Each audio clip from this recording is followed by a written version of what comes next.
न च श्रोत्रजिह्वे न च घ्राणनेत्रे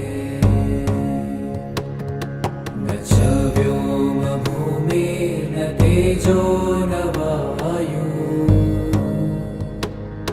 चिदानन्दरूप शिवोऽहं शिवोऽहम्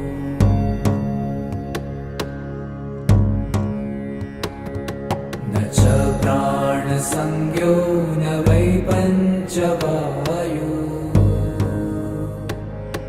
न वा सप्तधातु न वा पञ्चकोश न वा पाणिपादं न चोपस्थपायु चिदानन्दरूप शिवोऽहं शिवोऽहम्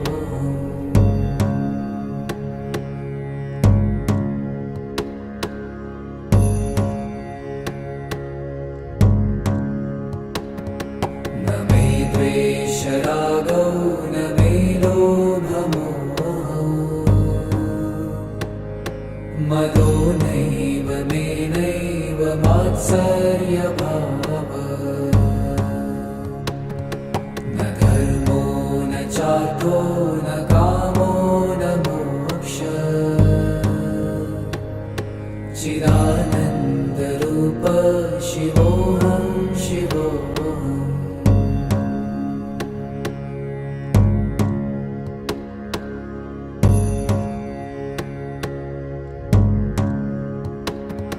न पुण्यं न पापं न सौख्यं न दुःखं न मन्त्रो न तीर्थं न वेदा न यज्ञा अहं भोजनं नैव भोजं न भोक्ता चिदानन्दरूप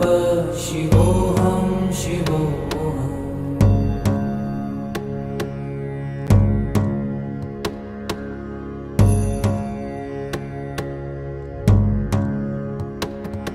न मृत्युर्न शङ्का न मे जातिभेद पिता नैव मे नैव माता न जन्म न बन्धुर्न मित्रं